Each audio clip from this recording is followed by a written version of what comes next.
Shooting में पहली महिला हैं जिन्होंने मेडल जीता है, एक इतिहास रच दिया। ये देखिए, ये वो सुखद तस्वीर है।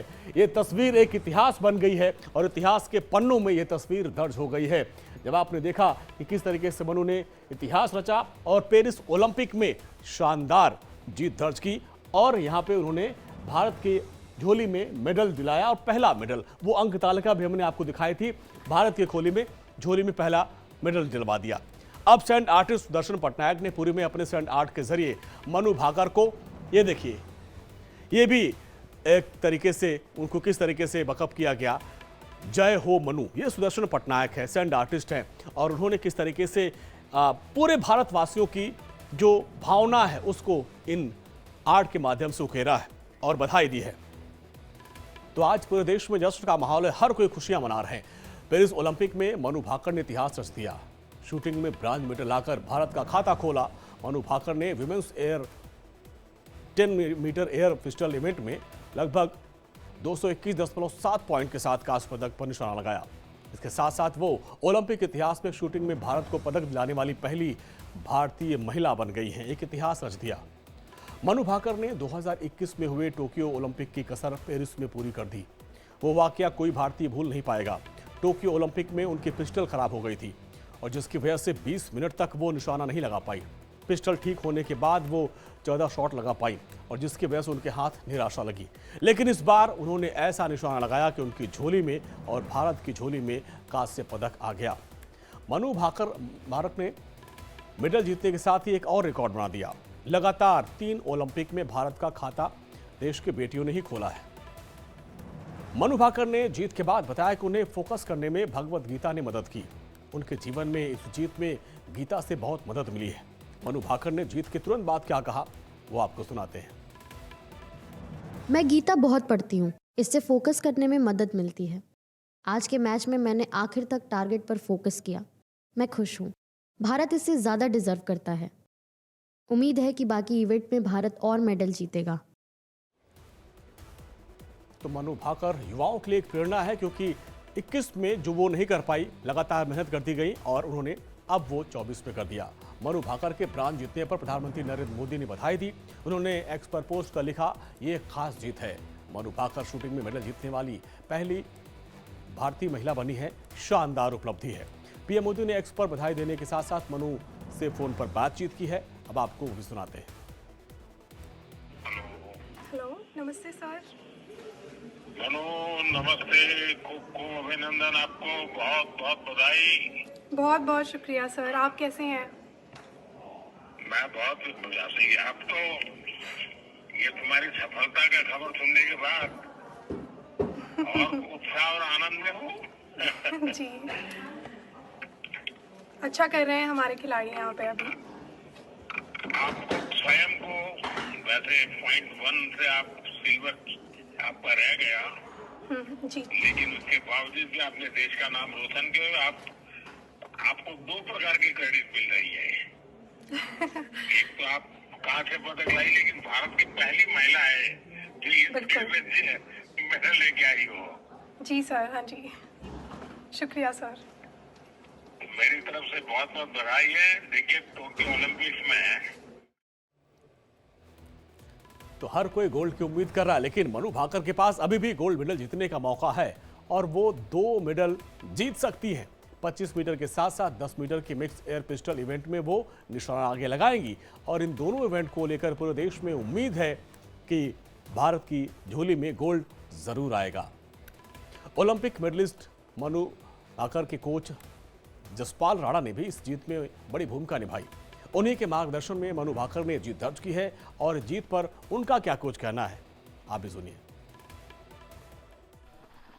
I am really happy that Manu ने जो इतनी मेहनत की थी पिछले कई सालों से, और लास्ट के 1 सालों में तो बिल्कुल जैसे रोबोट की तरह उसने काम किया। तो खुशी की बात है कि देश के लिए पहला मेडल लाने वाली मनु है और मेरे लिए सबसे प्राउड मोमेंट है ये। डेफिनेटली आई थिंक अगर एक आइस को तोड़ने के लिए एक क्रैक तो चाहिए होता है, तो वो हमने कर दिया, मनु ने कर दिया है। मनु भाकर के ब्रांज जीतने के बाद परिवार में खुशी का माहौल है और इंडिया डेली से मनु कि माता पिता ने बातचीत की। सुनिए क्या कुछ कहा उन्होंने। मनु देश को गौरवान्वित करने के लिए और पेरिस ओलंपिक में पहला मेडल जीत के आई हैं। इसके साथ ही उन्होंने ये भी इतिहास बनाया है कि भारतीय शूटर महिला के तौर पर उन्होंने पहली वो महिला रही हैं जो पदक जीत कर लाई हैं। इस पल को कैसे देख रही हैं आप, क्या महसूस कर रही हैं? मन मन में महसूस हो रहा, बाहर निकल के आ ही नहीं रहा। जी जी जी। और आप लोगों के प्यार को, स्नेह को देखते हुए वो खुशी पता नहीं मेरी कहाँ, मुझे पता पच नहीं पाई है ये बात है। हाँ, पच नहीं पा रही मैं। देखी जा रही हूँ कि जनता का, मीडिया का, प्रधानमंत्री जी का, सभी बड़े बड़े जो हमारे नेता हैं कितना प्यार मनु को कर रहे हैं।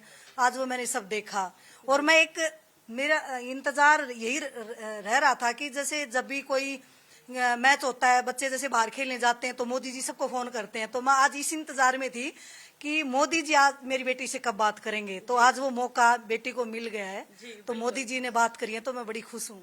अभी तक फोन पे बात नहीं हुआ है बेटी से, लेकिन जब बेटी का फोन आएगा तो पहला आपका शब्द आपकी बेटी के लिए क्या निकलेगा, क्या सोच के रखा है? नहीं, मैं तो एक ही शब्द कहता हूँ, यस चैंपियन। चैंपियन, वो चैंपियन ही है हर चीज में। मैं तो हमेशा यही कहता हूँ, यस चैंपियन।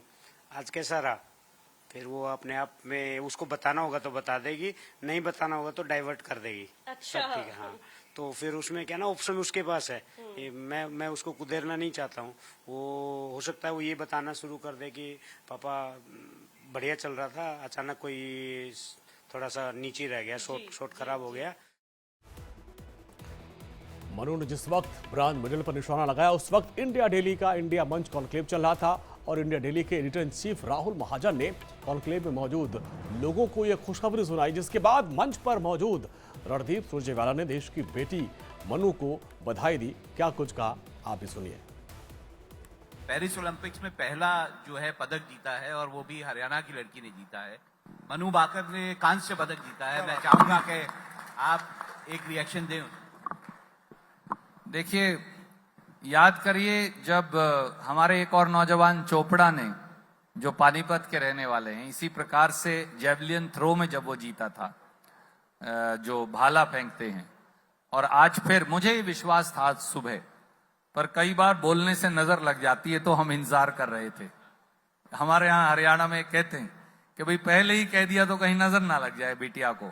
तो मनु भाकर को, पूरे परिवार को, उनके कोच को, उनको बहुत बहुत बहुत शुभकामनाएं। हरियाणा की बेटी ने हरियाणा का नाम रोशन किया है।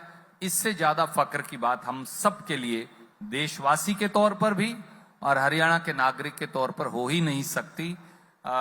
और मुझे लगता है कि आपका चैनल भी लकी है। आज ये डिबेट थी। मनु भाकर ने भारत को ओलंपिक में 12 साल बाद शूटिंग का मेडल दिलाया। भारत को शूटिंग में इसके पहले 2012 में ओलंपिक का मेडल मिला था। मनु भारत का ये मेडल शूटिंग में अब तक का 5वां मेडल है। पहले राजवर्धन सिंह राठौर 2004 में सिल्वर, अभिनव बिंद्रा 2008 में गोल्ड, 2012 में विजय कुमार ने सिल्वर और गंग नारंग ने ब्रॉन्ज मेडल जीता था। तो अब एक इतिहास रच दिया। आगे बढ़ते हैं। भारत को पहली बार ओलंपिक में शूटिंग कैटेगरी में मेडल दिलाने वाले राजवर्धन सिंह राठौर, जो अभी राजस्थान में खेल मंत्री हैं, मनु भाकर के ब्रॉन्ज मेडल जीतने पर क्या कुछ कहा उन्होंने, वो सुनते हैं। ओलंपिक सेरेमनी, ओपनिंग सेरेमनी के तुरंत बाद पहले ही दिन भारत का पदक आता है, तो और वो भी शुरुआत होती है तो हमारी बेटियों से शुरुआत होती है, बहुत ही शुभ है। और मुझे यकीन है वहाँ पर सभी खिलाड़ियों का जो हौसला है वो 7वें आसमान पर होगा। हर खिलाड़ी वहाँ पदक के लिए लड़ने को तैयार है। मेरी मनु भाकर को, उनके परिवार को बहुत बहुत शुभकामनाएं। प्रधानमंत्री मोदी जी ने जो टारगेट ओलंपिक पोडियम चलाया, जो खेलो इंडिया चलाया, उससे शानदार नतीजे आने वाले हैं। पिछले ओलंपिक्स में भी आए थे, इसमें उससे भी बेहतर नतीजा आएगा। तो बधाइयों का सिलसिला जारी है और हर कोई अब यही उम्मीद कर रहा है कि मनु अब गोल्ड पर निशाना लगाए। आज वर्ल्ड हेपेटाइटिस डे है। ऐसे में इंडिया बोल रहा है कि शो में हम आपको आज बताने जा रहे हैं कि हेपेटाइटिस किस तरह पूरी दुनिया के लिए एड्स से भी ज़्यादा खतरनाक है और जानलेवा है। ये बहुत खतरनाक बीमारी है और कैसे इससे बचा जा सकता है। दरअसल हेपेटाइटिस एक वायरल इन्फेक्शन है जिसकी वजह से लीवर में सूजन आ जाता है और इससे लीवर सही तरीके से काम नहीं कर पाता और कई गंभीर बीमारियां पैदा हो जाती हैं। भारत दुनिया का एक ऐसा देश बन चुका है जहां हेपेटाइटिस के मरीजों की संख्या दूसरे नंबर पर आती है। आज हमारे देश में हेपेटाइटिस के 4,66,000 एक्टिव केस हैं। ऐसे में इस जानलेवा वायरस से बचना बेहद जरूरी है, क्योंकि हेपेटाइटिस का वायरस कब चुपके से शरीर को संक्रमित कर देता है इसका आपको पता ही नहीं चलता। ऐसे में नुकसान ये होता है कि ये लीवर कैंसर के रूप में तब्दील हो जाता है और जिसके बाद मरीज का बचना मुश्किल हो जाता है। और इसी वजह से हर साल 28 जुलाई को दुनिया भर में वर्ल्ड हेपेटाइटिस डे मनाया जाता है, और जिससे लोगों को जागरूक करके हेपेटाइटिस के जानलेवा वायरस से बचाया जा सके। WHO के मुताबिक हेपेटाइटिस एक ऐसा वायरस है जिसके ABCD और E के रूप में 5 स्ट्रेन्स हैं, और इनमें दुनिया भर में सबसे ज़्यादा संक्रमण हेपेटाइटिस B और C से होता है। ये लीवर फेल और लीवर कैंसर का कारण बनता है। WHO के मुताबिक हर 30 सेकेंड में हेपेटाइटिस के वायरस से एक की मौत होती है। ये आंकड़े आपके सामने रखें कि कौन कौन से हेपेटाइटिस A और B कितना खतरनाक है, लेकिन जो अगले आंकड़े हैं WHO के आंकड़े के मुताबिक 30 सेकेंड में हेपेटाइटिस से एक मरीज की मौत होती है, और एक साल में करीब 25 करोड़ से लोग जो होते हैं, अधिक लोग हेपेटाइटिस B के शिकार हो रहे हैं, जबकि हर साल 5 करोड़ लोग हेपेटाइटिस C के चपेट में आते हैं। हर साल करीब 2 करोड़ लोग हेपेटाइटिस E के शिकार में आ जाते हैं, चपेट में आते हैं। आंकड़ों के मुताबिक भारत में 4 करोड़ लोग हेपेटाइटिस B के शिकार हो चुके हैं, जबकि भारत में 60 लाख से अधिक लोग क्रोनिक हेपेटाइटिस C से पीड़ित हैं। अब रिसर्च में बात सामने आई कि भारत में 25 से 30% लोग शराब के चलते हेपेटाइटिस का शिकार बनते हैं। इतने ही लोग मोटापे की वजह से हेपेटाइटिस की चपेट में आते हैं। हेपेटाइटिस इतना खतरनाक वायरस है कि इसके लक्षण शुरुआत में दिखाई ही नहीं देते, लेकिन इसके कुछ लक्षण हैं जिसको आज मैं आपको बताता हूं, जिसके जरिए आप ये पता कर सकते हैं कि आपको हेपेटाइटिस है या नहीं। लक्षण क्या है? आंखों और स्किन में पीलापन, यूरिन का अधिक पीला होना, ज्यादा थकान महसूस करना, मल का रंग समान न होना, बुखार और पेट दर्द होना, भूख कम लगना और भोजन करते समय जी घबराना और उल्टियां होना। अब ऐसे में डॉक्टर ने हेपेटाइटिस A और E के बारे में कहा है कि संक्रमित खाना से अगर आप खाते पीते हैं तो ये हो सकता है, और हेपेटाइटिस B और C के लिए ब्लड ट्रांसफ्यूजन, सीमेन और फ्लूइड का एक्सपोजर जिम्मेदार हो सकता है।